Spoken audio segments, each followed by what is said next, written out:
नमस्कार दोस्तों, स्वागत है आपका मेरे चैनल फसाने अजायब में। आइए सुनते हैं शिवानी जी द्वारा रचित उपन्यास कृष्णकली भाग 4 मेरी यानी वंदना त्रिपाठी की आवाज़ में। द्वितीय विश्व युद्ध की समाप्ति के साथ ही बड़ी दी का व्यवसाय बुलंदी पर पहुंच गया था। युद्ध में अनायास ही कमाई गई ठेकेदारों की धनराशि की नहरें एक साथ ही पीली कोठी में आकर बहने लगी थीं। बड़ी दी की पूर्व परिचिता 5 वैकाई अपनी खाकी मर्दानी वर्दियों को तिलांजलि दे एक बार फिर पीली कोठी के सुनहले पिंजरे में पालतू पढ़ी पढ़ाई मैना सी चहकने लगी थी। पहले रविवार को पीली कोठी दिन भर की छुट्टी मनाती थी। बड़ी दी अपनी 7 सीटर में अपने रंगीन दलबल को भरकर दूर दूर तक घूमने निकल जाती। कभी राजगृह, कभी राजमहल। कैसा ही सम्मानित अतिथि क्यों न हो, उसे रविवार को आने पर निराश होकर ही लौटना पड़ता। पर अब रविवार को भी कोठी में मेले की सी भीड़ रहती। क्या कहेगी रोजी? वह तो इतवार को अखबार भी नहीं पढ़ती थी। इस सस्ते वातावरण में वह कली को देखकर क्या प्रसन्न होगी। क्रिसमस के दिन बड़ी दी की किरंटियों ने पीली कोठी के गोल कमरे की छटा बदल दी थी। ऐसा उत्साह तो बड़ी दी ने कभी बकरीद पर भी नहीं दिखाया था।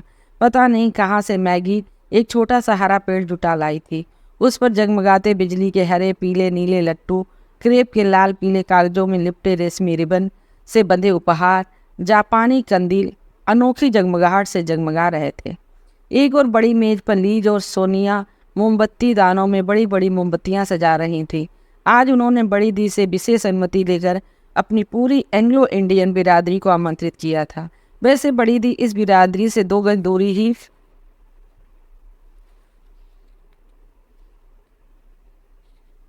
बरतती थी। पीली कोठी के अधिकांश ग्राहक बधे बधाए पुश्तैनी यजमानी निभाने वाले ग्राहक थे। उस ऊंचे तबके के अतिथियों से कभी किसी प्रकार की सस्ती ही ठीठी या उच्च आचरण की बड़ी दी को आशंका नहीं रहती थी।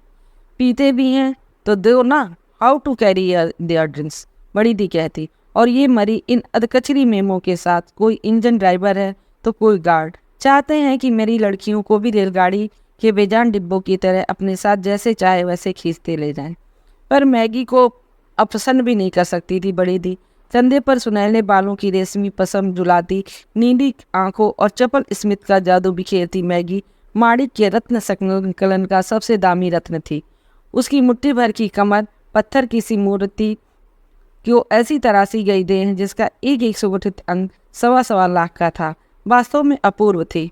उसकी रुचि को देखकर कभी कभी माणिक दंग रह जाती। कभी 14 आने गज की लाल छीट का ऊंचा काला गोट लहंगा और कभी काठियावाड़ी कंचुकी पहनकर हाथ में एक सामान्य सा चांदी का कड़ा और गले में हंसली पहने गोल कमर में उतर आती। नीली आंखों से मेल खाती नीले रंगे मलमल को अबरक से चमकाती ओढ़नी फड़फड़ाकर एक साथ अपने कितने ही प्रेमियों के हृदय में दावानल जैसा प्रज्वलित कर देती। कभी वह आती ठेठ विदेशी वेशभूषा में, टार्टन स्कर्ट के ऊपर महा औदार्य से प्रदर्शित हाथी दांत सा शुभ्र कठोर वक्षस्थल, शंख ग्रीवा पर पतली सोने की चेन में झूलता नवरत्न का पेंडेंट जो देखने वाले की दृष्टि को बरबस बांधता अपने साथ खुले गले की क्रमशः नीचे उतरती आकर्षक घाटी की ओर खींच ले जाता था। मैगी सप्ताह में केवल 2 बार पीली कोठी के गोल कमरे में उतरती थी। मैं स्वभाव से नाजुक हूँ माणिक, उसने अपनी सखी से आते ही कह दिया था। पर मैं तुम्हें इतना विश्वास दिलाती हूँ कि जितनी तुम्हारी लड़कियां एक सप्ताह काम करने पर कमाएंगी उतना मैं एक ही दिन नीचे आने पर कमा लूंगी। ऐसी सोना उगलने वाली मशीन को भला माणिक क्या खो देने की मूर्खता कर सकती थी? मेरा पैसा कैसा ही क्यों ना हो, मैं एक आदर्श क्रिश्चियन हूँ, यह तुम्हें मानना पड़ेगा माणिक।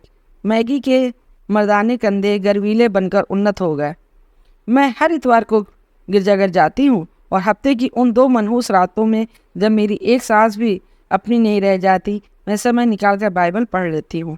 इसी से मैं चाहती हूँ कि इस बार का हमारा क्रिसमस डिनर ऐसा हो कि मेरे अतिथि तुम्हारे खानसामा के हाथ चूम ले। अपनी भुवन मोहिनी हंसी का अचूक बाढ़ छोड़कर मैगी अपने कमरे में चली गई थी। क्रिसमस डिनर सचमुच में ऐसा था कि भारी खाने और महंगी शराब में डूबे मैगी के अतिथि घर लौटना भी भूल गए थे। कोई सोफे पर ही लदा पड़ा था, किसी की गर्दन कुर्सी के हत्थे पर लटकी थी। 5-7 अतिथि निर्जीव लाशों की बात गलीचे पर बिछे थे। मैगी गार्ड की छाती पर माथा टिकाए सो रही थी। मद्यपान ने जैसे उसका मुखौटा उतार कर दूर फेंक दिया था। कितनी अधेड़ और थकी हुई लग रही थी मैगी। सोनिया, लीज और एनो पियानो पर ही औंधी हो गई थी। गार्ड के सिर पर टेढ़ा लगा क्रेप पेपर का लाल कंगूरेदार ताज, मैगी के सुनहले बालों पर चिड़िया के पंख जड़ी, हर एक क्रेप कागज की तिरछी टोपी उनके खर्राटों के साथ साथ हिलती देख पन्ना के पीछे खड़ी बाड़ी सेन जोर से हंसने लगी। आहा वाह, बारी जाऊं उन लनमुहों की छटा पर। ए छोटी दी, इस ससुरे गार्ड बाबू की मूछें असली है या नकली? खींच कर देखो तनिक। और वो सचमुच ही सोए गार्ड की मूछों की ओर 2 उंगलियों की सनसनी बनाए झुकी रही थी कि धीमे से द्वार खोलकर हाथ में बैग लटकाए मुस्कुराती रोजी खड़ी हो गई। हड़बड़ाकर बाड़ी को पीछे धकेल पन्ना दौड़कर रोजी से लिपट गई। ये क्या रोजी, तुमने तो लिखा था तुम क्रिसमस के बाद आओगी। किसमें आई? तांगे में? कहती क्या हो? एक तार तो दिया होता, घर ढूंढने में कितनी आफत आई होगी। नहीं डार्लिंग, उस सौम्य संत सवेरे की एक निर्विकार थी। पीली कोठी को सब जानते हैं। चौंक कर पन्ना ने रोजी को देखा, फिर सहम कर आंखें झुका ली। बाड़ी, तुम तांगे से सामान ऊपर मेरे कमरे में पहुंचा दो। रोजी मेरे साथ ही रहेगी।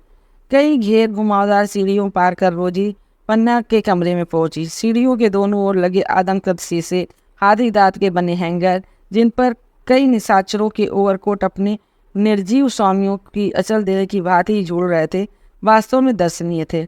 अपने कमरे में पहुंचकर पन्ना ने रोजी के दोनों हाथ पकड़ बड़े लाड़ से उसे अपनी रेशमी गोदगुदे बिछावन पर बिठा दिया और स्वयं कुर्सी खींचकर उसके पास बैठ गई। कितनी सुंदर कोठी है, रोजी ने प्रशंसापूर्ण दृष्टि पन्ना के कमरे की स्वच्छ विदेशी सज्जा को देखकर कहा। सुंदर? तुम तो इसे सुंदर कह सकती हो रोजी। आश्चर्य से पन्ना उसे एकटक देखने लगी। क्या ताना मार रही थी रोजी? नहीं नहीं पन्ना, बनाने वाले ने हर चीज सुंदर नहीं बनाई है क्या? वह अपनी स्वच्छ दंत पंक्तियां दिखाकर हंस उठी। मुझे तो इस संसार में आज तक सब सुंदर ही सुंदर दिखा है डार्लिंग। पर यह तो बताओ, तुमने उस सुंदर तोहफे को कहाँ छिपा कर रख दिया जिसे देखने में इतनी दूर से भागती हुई आई हूँ? उसे मैं अपने कमरे में नहीं सुलाती। 3 मंजिले में मेरी हीरा और बड़ी दी की पुरानी नर्सरी थी, वहीं सोती है। चलोगी क्या? सोई होगी, दिन भर शैतानी करती, उछल कूद मचाती रहती है, फिर थककर ऐसी चूर होती है कि 7 ही बजे सो जाती है। नर्सरी के कमरे में लगे नीले रेशमी पर्दों को हल्के से उठाकर पन्ना रोजी को भीतर ले गई। पास के पलंग पर काली भुजंग सी हाथ आया हथेली पर खैनी चूना मल रही थी, धोती जांघों तक उठी हुई थी, आंचल गोदी में पड़ा था। अचानक इतनी रात को स्वामिनी को कमरे में देखकर हड़बड़ा कर उठने लगी। पन्ना ने उसे हाथ से बैठने का संकेत दिया। फलालेन की गुलाबी नाइटी में कली सो रही थी। एक हाथ गाल के नीचे था, दूसरा छाती पर। कैसी सलोनी मूरत थी। कौन कहेगा यह वही चूजे की सी गर्दन है जिसे पार्वती ने क्रूरता से मरोड़ कर दूर फेंक दिया था?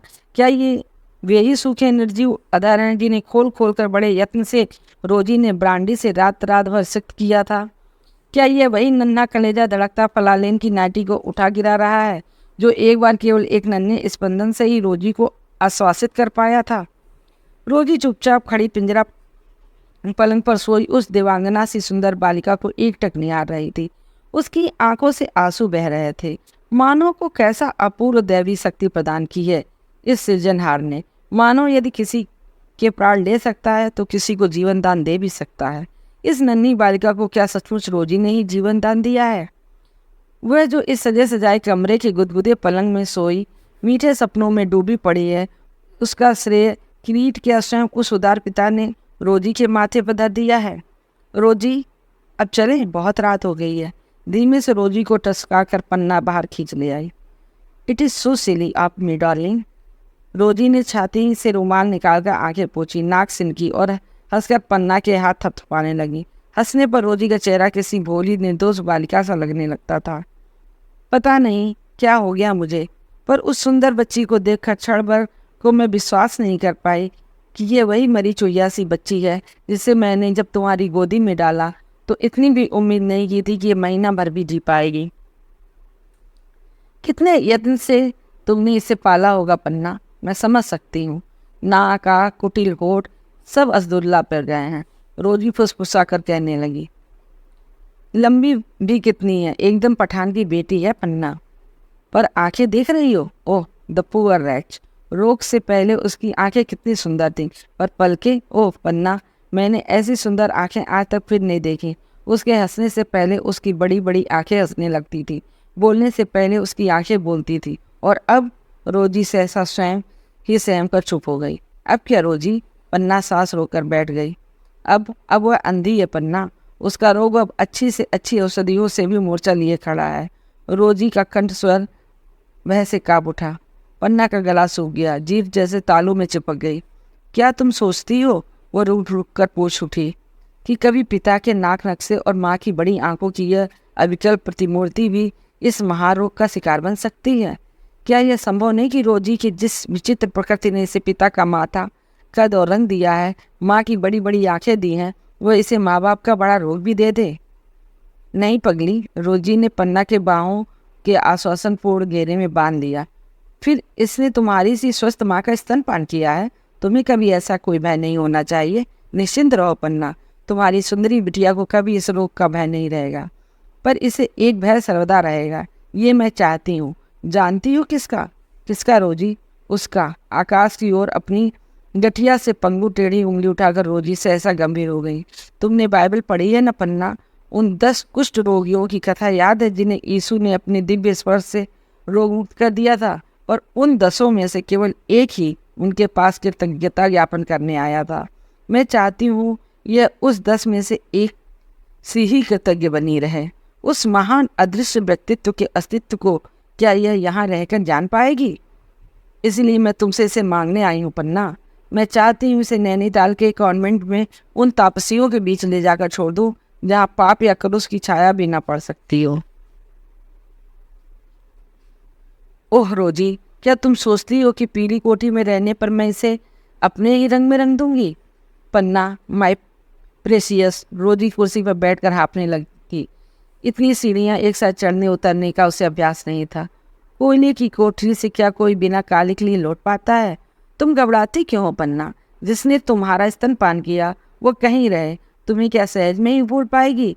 मैं अभी 2 दिन यहाँ रहूंगी। इस बीच तुम स्वयं सोच विचार कर निर्णय ले सकती हो।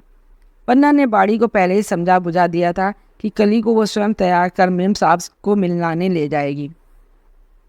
नित्य कली माँ का नाश्ता निपटने पर रेशमी चूड़ीदार पाजामा और कमीज ओढ़नी में इत्र में बसी सजी धजी गुड़िया सी उससे मिलने आई थी। दोनों बहनों के बीच उसकी छोटी सी कुर्सी लगी रहती।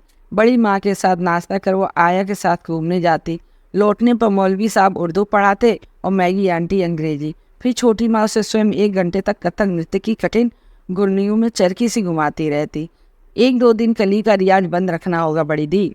रोजी को शायद यह सब अच्छा नहीं लगेगा। खिसियाए स्वर में पन्ना ने बड़ी दी से कहा तो आश्चर्य से उसे देखती रह गई।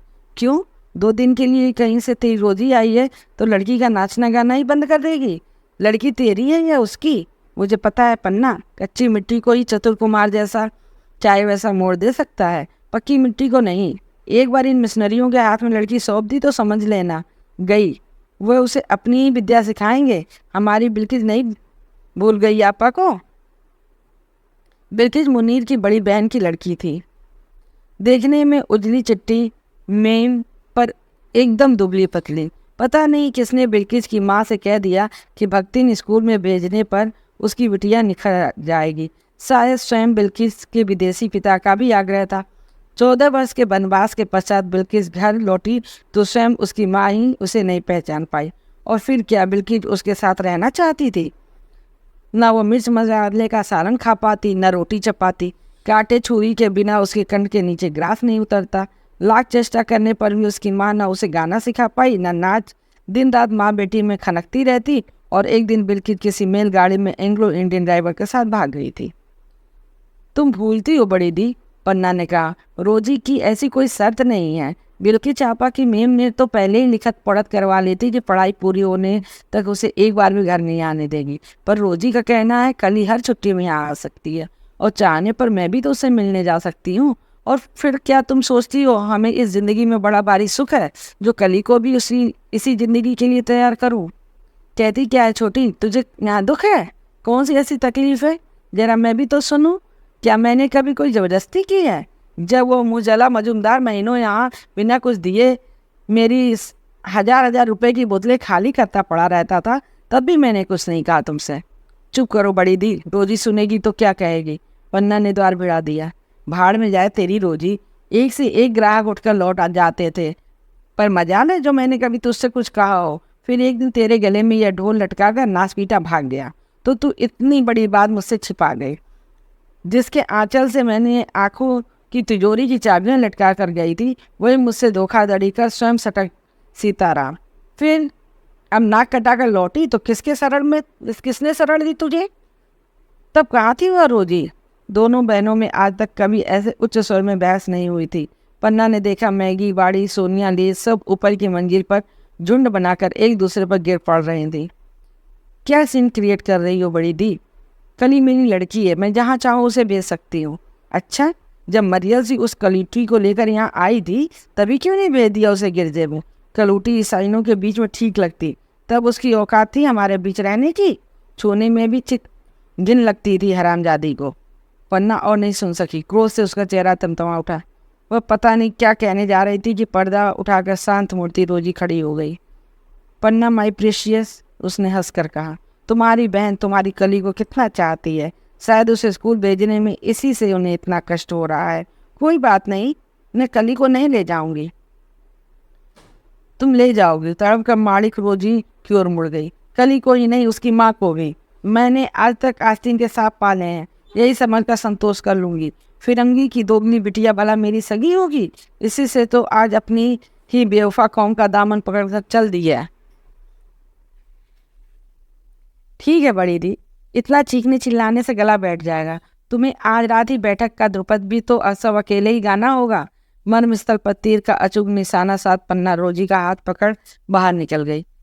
यही तो बड़ी दी की एकमात्र दुर्बलता थी। पन्ना के बिना उसके सधे कंठ का सवेरे से सवरा आलाप भी बेसुरा होकर बिखर जाता था।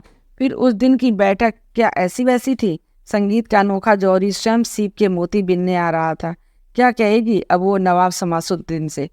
बयाना भी तो पहले ही ले चुकी थी। इधर बढ़ते रक्तचाप ने हृदयहीन शत्रु की भांति उसकी गर्दन दबोच ली थी। कई बार जोके लगवा कर सेरो खून निकलवा चुकी थी। फिर भी जब देखो तब नाक का गुस्सा होठों पर उतर आता और जो जी में आता वही बकने लगती। पर करती हुई क्या पन्ना से उसे दूसरी बार धोखा नहीं दिया था? एक बात और थी, जमाना देखते ही देखते बदल रहा था। जिन लड़कियों को वो जैसे चाहे नचा लेती थी, उन्होंने अब दुष्टा मैगी के संरक्षण में एक छोटा मोटा यूनियन बना लिया था। सप्ताह में एक दिन छुट्टी देनी होगी, पर उस दिन भी उन्हें दिन भर का वेतन देना होगा। उस बार आरामजादियाँ कैसी छुट्टी मनाती हैं, खूब समझती थी माड़ी। उधर घूम घाम कर सौंदर्य की फेरी लगाती छोकरियों को वह एक दो बार रंगे हाथों पकड़ भी चुकी थी। जब तक गोरे फौजियों की टुकड़ी छावनी में रहेगी, उन फेरी लगाने वालियों की बिक्री धड़ाधड़ होती रहेगी, और जब तक मैगी उनकी हेड बनी रहेगी तब तक वो उनमें से एक से भी कैफियत नहीं मांग सकेगी। यह भी वो खूब समझती थी। इसी से सुंदर कली को एक सुरक्षित जीवन बीमे की अटूट धनराशि के रूप में देखने लगी थी। यह ठीक था कि लड़की ने दुर्भाग्य से माँ का रंग नहीं पाया था, पर उसका अपूर्व अंग सष्टो, चपल दृष्टि, सुकुमार चेहरे पर पड़ रही समय से पूर्व आ गए अप्रत्याशित यौवन अतिथि की स्पष्ट छाया उसे दिन पर दिन आश्वस्त करती जा रही थी। सुरीली कंठ में स्वयं सरस्वती उतर आई थी। कभी कभी माँ की गाई ठुमरी को वही एन मेन नकल उतार कर रख देती थी। गोरी तोरे नैन बिन कजरारे कजरारे। और सुनने वाले गुड़ी पारखी दांतों तले उंगली दबा लेते। उस नन्ही स्वर लय नटनी की मृगी सी भयत्रस्त आंखों के सहारे ही वो अपना बुढ़ापा काट सकती थी। विधाता प्रदत्त इस अनोखे मूलधन को वो किसी चतुर वाणिक पुत्र की भांति चक्रवृद्धि ब्याज पर चढ़ाकर पल में चौगुना बढ़ा लेती। न रहे सोनिया, लीज, न रहे बाड़ी सेन और लिवरीना, एक अकेली कली ही झूम झूम कर उसके नंदन बन की शोभा द्विगुणित कर देगी। पर उसी कली का मूल्य क्या हुआ खूसट मेम पन्ना के कानों में आकर फुसफुकार सा कर गई थी। सारी रात माड़िक सो नहीं पाई। दूसरे दिन उठी तो पन्ना सामान बांध चुकी थी। गैरेज में दो दो मोटरें खड़ी थी, पर पन्ना ने तांगा मंगवा लिया है। यह भी बाड़ी सेन उससे आकर कह गई थी। बड़ी दी, छोटी दी बिना कुछ खाए पिए ही चली जा रही हैं। डरती डरती वह कह गई थी। मरने दे अपनी छोटी दी को। मैंने क्या दुनिया भर के भिखारी कोड़ियों को जिमाने का ठेका लिया है? माड़िक के पुरुष कंठ की गुरु गर्जना दो तीन दीवारों को भेद कर पन्ना के कानों से टकरा गई थी। व्यंग रोजी पड़ता, यह वह समझ गई थी। बड़ी दी जानती थी कि रोजी कुष्ठाश्रम की डॉक्टरनी है। एक छोटे से सूटकेस में बड़ी दी के कली को दिए गए बहुमूल्य उपहार भर कर पन्ना फिर भी कली की उंगली पकड़े बड़ी दी के कमरे में पहुंच गई। बहुत बड़े आईने जड़े पलंग पर बड़ी दी चुपचाप लेटी थी। यह पलंग अम्मा का था और एक क्षण को पन्ना थम कर खड़ी रह गई। उसे लगा जैसे यह बड़ी दी नहीं स्वयं अम्मा ही लेटी हूँ। वैसे ही माथे पर हाथ धरकर लेटने की अम्मा की चीर परिचित मुद्रा, चेहरा उतरकर छोटा सा निकल आया था। रेशम की गुलाबी नाइटी में बड़ी दी का सफेद मक्खन सा गोल चिकना शरीर और भी प्रफुल्ल लग रहा था। दोनों आंखें सूनी थी, कितनी बीमार लग रही थी बड़ी दी। सहसा पन्ना का चित्त अनोखी ममता से भर आया। बड़ी दी, मैं जा रही हूँ, उसने धीमे स्वर में कहा। न जाने किस दीवा स्वप्न में डूबी माणिक चौंक कर उठ बैठे। ये तुम्हारे दिए गहने हैं, उसने चुपके से सूटकेस माणिक के पलंग के नीचे खिसका दिया। बड़ी दी का चेहरा विवश हो गया, वह एक शब्द भी नहीं बोली। यह कली आई है बड़ी दी तुम्हें प्रणाम करने। सहमी सी कली को पन्ना ने बड़ी दी के सामने ढकेल दिया। निकल जा मेरे कमरे से, बड़ी दी पहली बार गरजी। पन्ना सहम कर पीछे हट गई। तमतमाए चेहरे पर सहम कर अंगारे सी दहकती बड़ी दी की आंखें जैसे फटकर बाहर निकलने को उद्यत हो गईं। कली सहम कर बाहर भाग गई। अकेली पन्ना चुपचाप खड़ी रह गई। जिसने तुझे छाती से लगा पक कर पाला, तेरे लिए सजी सजाई दुल्हन की डोली को लात मारकर ठुकरा दिया, उसी को तू नागिन सी डसकर अब प्रणाम करने आई है। ठीक कहती थी अम्मा, रंडी की औलाद अपनी सगी माँ की भी सगी नहीं होती। फिर तो उस फिरंगी की औलाद है जो अपने सगे बाप को भी बूढ़ा होने पर लात मारकर बाहर कर देता है। खबरदार, जो इसके बाद मैंने तेरा और इस बंगाली छोकरी का मुंह देखा, दफा हो जाए, समझी। माणिक उत्तेजना से बुरी तरह फाँपने लगी। लग रहा था उसके अंतर में धधकती क्रोध की वट्टी का अदृश्य धुआं उसके कानों से भी निकलने लगा है। रुक जा, बाहर जाती पन्ना बड़ी दी की गर्जना सुनकर फिर रुक गई।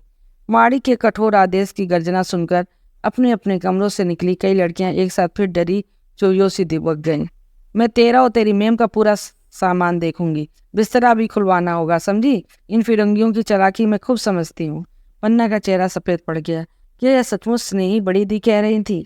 उस पर अविश्वास, जिस पन्ना ने कभी बड़ी दी का देला भी नहीं छुआ, जो चलते समय बड़ी दी का दिया पन्ने का सतलड़ा हार तक खोलकर कली के गहनों के साथ लौटा गई, उसी छोटी बहन की तलाशी लेंगी बड़ी दी। क्या कहेंगे पुराने नौकर चाकर, क्या कहेंगी बाड़ी सेन, मैगी, लिबी और सोनिया लीग। सामान तागे पर लग चुका था, पर कस्टम के हृदयहीन अधिकारियों की बात बड़ी दी ने उसकी एक एक साड़ी को झटक झटक कर फैला दिया। वहाँ था ही क्या, बाड़ी का दिया, कली के अन्नप्राशन का सोने का गड़ुआ मंजीर सा बजता ढुनकता लुढ़कता चला गया तो पन्ना ने उठा लिया। सब लड़कियां बड़ी दी के भय से सहम कर पर्दे से झांक रही थी। अकेली बाड़ी वहीं पर खड़ी थी। उसके जी में आ रहा था कि माणिक को झकझोर कर रख दे। बाड़ी, ये गड़ुआ भी तुम रख लो। पन्ना ने गड़ुआ बाड़ी की ओर बढ़ाया तो अब तक होठ काट कर रुलाई रोकती बाड़ी उससे लिपट गई। मेरे को क्या मारती हो छोटी दी, मैं इसके बिना कैसे रहूंगी यहाँ, वह बिलखने लगी। सदा चुपचाप रहने वाली शांत प्रकृति की सौम्य पन्ना बाड़ी की एकमात्र सखी थी। फिर जब से कली आई थी, बाड़ी ही एक प्रकार से उसकी माँ बन गई थी। छोटी दी से छीन झपट कर वह कली को अपने कमरे में उठा लाती। वह उसके मलिन जीवन क्षितिज की एकमात्र क्षीण रेखा थी। कभी कभी कमरा बंद कर वह अपना स्तन उस क्षुधातुर नन्हे अधरों से लगा देती। अबोध कली कभी टुकुर टुकुर उसे देखती, फिर सूखे स्तन से चिपट जाती। बाड़ी को लगता नन्ही कली की समस्त स्फूर्ति उसके प्राणों में समा गई है। जो सुख उसे माणिक की संपन्न पीली कोठी में कभी नहीं मिला, वह उसे कली का क्षणिक सहवास पल भर में दे गया। कभी वह उसे गाल से चिपकाए मीठी मीठी लोरियां गाती, कभी नीले आकाश की ओर देखती, छुमक छुमक कर हाथ पैरों फेंकती। कली की बाल क्रीड़ा देखकर एकांत में ही आनंद विभोर हो उठती। आज वही कली मृग तृष्णा की सी क्षणिक बाहर दिखाकर उससे सदा के लिए बिछोड़ी जा रही थी। वह जानती थी कि कली अब लौट कर कभी नहीं आएगी। मनोमालिन्य की लोहे की दीवार दोनों बहनों के बीच अवैध दृढ़ता से खड़ी हो गई थी। माणिक की स्वार्थपरता को वह कई बार परख चुकी थी। माणिक प्राण रहते कभी भी नेकी कर दरिया में नहीं डाल सकती थी। बड़ी दी तो लोलुप दृष्टि, क्या वह कई बार सुंदर कली को एक एक अंक पर निबंध नहीं देख चुकी थी? पन्ना, गाड़ी का समय हो गया, अब चलो, रोजी ने कहा और पन्ना ने अपने को बाड़ी का बाहुबंधन से छुड़ा लिया। एक बार उसने बड़ी दी की ओर बड़ी आशा से देखा। क्या पता बड़ी बहन स्नेहपूर्ण आश्वासन देकर फिर कह उठे, जाने दे पन्ना, पता नहीं गुस्से में तुझसे क्या क्या भला बुरा कह गई, ना हो तो कली को रोजी के साथ भेज दे, तो मत जा। पर माणिक की आंखों में अभी भी चिंगारियां छूट रही थी। तांगे में बैठकर पन्ना ने अंतिम बार पीली कोठी को देखा। कैसी अद्भुत विदा की बेला थी। पाप से विदा, दुराचार से विदा, निर्लज्जता से विदा, पाखंड से विदा। गुलाबी नाइटी में अर्धनग्ना माणिक कुर्सी के हत्थे पर माथा टेक से सकती, बाड़ी से रेशमी पर्दों से जागती सोनिया, लीज, मैगी और पिंजरे में बंद सिकचों में चोच मारता अफ्रीकी काकातुआ। उसके प्रेमी का एकमात्र वही स्मृति चिन्ह तो रह गया था। कितने वर्ष पूर्व उसके जन्मदिन पर विद्युत रंजन सोने के पिंजरे में बंद कर वह अमूल्य भेंट उसके लिए नैरोबी से ले आया था। पाँव में बंधी थी सोने की पतली सी जंजीर और उसी को थमाकर विद्युत रंजन बड़े खिलवाड़ में उसे कंधे पर चढ़ाकर दरबार में जाता था। आज पन्ना चलने लगी तो काकातुआ ने तूफान मचा दिया। की की की की, जैसे कोई उसकी गर्दन मरोड़ रहा हो। क्या पशु पक्षियों को भी विधाता ने ऐसी अलौकिक सूक्ष्म दृष्टि दी होगी? क्या वो जान गया होगा कि उसकी स्वामिनी अब कभी लौट कर नहीं आएगी? पन्ना ने धीरे धीरे ओझल होती पीली कोठी को अंतिम बार देखकर आंखें बंद कर ली। स्मृतियों का सागर उमड़ उठा। जब वह हीरा और माणिक उस झूले पर पेंग लेती लेती आकाश छू लेती थी, जब उस बड़े से जामुन के पेड़ से रसीले जामुन गिरा गिरा कर लोटे में हिलाकर नमक मिर्च में सान माणिक गिन गिन कर बहनों को जामुन बांटती थी, तब तीनों बहनों के पैरों से बंधे घुंघरुओं की मीठी झनकार से पीली कोठी गूंज उठती और मखमली कुर्सी में बैठी मुनीर अपनी नृत्य प्रवीणा पुत्रियों को बाहों में भर भर कर चूम लेती थी। बड़ी दी की कृति स्तंभ पीली कोठी आकाश में गर्वीली गर्दन उठाए कुछ देर तक देखती रही, फिर ओझल हो गई। रोजी चुपचाप बैठी थी। अब तक वह एक शब्द भी नहीं बोली थी। धीरे से उसने पन्ना का हाथ पकड़कर थपथपा दिया। अचानक उस मैत्रीपूर्ण स्पर्श से पन्ना की मूक वेदना को प्रगल्भ बना दिया। चेष्टा करने पर भी वो अपनी सुस्कियों को नहीं घुटक पाई।